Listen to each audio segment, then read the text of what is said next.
এখন থেকে কোনো প্রতিষ্ঠানে একটা বাচ্চা জীবনে একবারই ভর্তি হবে, সারা জীবনে তার আর পুনর্ভর্তি হওয়া লাগবে না। বিষয়টা ক্লিয়ার করে শুনেছেন আপনারা, যে একবারই ভর্তি হবে। প্রতিবার ফাইনাল পরীক্ষা দেওয়ার পর আবার যে একটা ভর্তি হতে হয়, এই ভর্তি আর কোনোদিন হতে হবে না। এবং আমাদের সরকার আমাদের প্রজ্ঞাপনে বলেছে যে পুনর্ভর্তির নামে কোনো রকম কোনো টাকা পয়সা নেওয়া যাবে না। এখন কেউ কেউ বলে যে ভাই ওই যে পুনর্ভর্তির নামে টাকা নিবে না, কিন্তু বিভিন্ন নামে বেনামে অজুহাতে তারা তো এই টাকা ঠিকই নিবে, বছর বছর তো আমাদের কষ্টটা ঠিকই হবে। সে ব্যাপারেও সরকার জানিয়েছে, সেটা সরকার ওই একই প্রজ্ঞাপনে উল্লেখ করেছে যে অন্য কোনো অজুহাতে বা অন্য কোনো নামে বেনামে কোনো রকম ভর্তি ফি পুনর্ভর্তি ফি কোনোভাবে নেওয়া যাবে না, একেবারে স্পষ্ট। এখন বলতে পারেন যে এরপরও কিছু কিছু প্রতিষ্ঠান বাংলাদেশের কেউ তো আসলে সরকারের নির্দেশ সময় মানে না, যদি নেয় তাহলে কি হবে?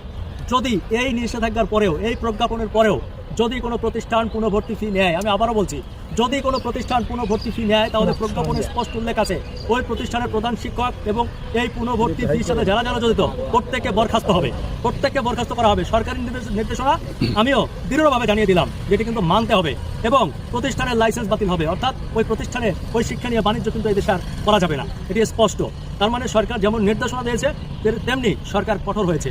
আমাদের বিশ্বাস যে এটি কার্যকর হবে। শুধু সরকার এখানেই শেষ করেনি, সরকার 3 সদস্যের একটি মনিটরিং সেল গঠন করতে বলেছে প্রত্যেকটা প্রতিষ্ঠানে, যারা নির্ধারণ করবে যে এখানে পুনর্ভর্তি তো থাকবেই না, অন্য ফিগুলোও কি হবে। আপনারা জানেন যে বাংলাদেশে রিলেশন ফি, এসি ফি, ফ্যানের চার্জ, অমুক চার্জ, তমুক চার্জ নামে হাজারো চার্জ এবং ফি নেওয়া হয়। এই সবগুলো ফি মনিটরিং করবে প্রত্যেকটা স্কুলে, আলাদা আলাদা কমিটি করা হবে তারা। তারপরও আপনাদেরকে অভিভাবকদেরকে জানিয়ে রাখি যে প্রজ্ঞাপনের যে প্রজ্ঞাপন, সেই কপিটা আপনারা সবাই একটা করে কালেকশনে রাখবেন। 11 পৃষ্ঠার একটা প্রজ্ঞাপন আছে, কারণ এই প্রজ্ঞাপনটা দিয়েছে, প্রজ্ঞাপনটা নিয়ম হচ্ছে প্রত্যেকটা স্কুলে এই প্রজ্ঞাপনটা রাখতে হবে। কিন্তু আমরা জানি কিছুদিনের মধ্যে এই যে প্রজ্ঞাপনটা, কিছুদিনের মধ্যে প্রতিষ্ঠান থেকে এই প্রজ্ঞাপনটা হারিয়ে যাবে। এই প্রজ্ঞাপনটা হারিয়ে কই যাবে?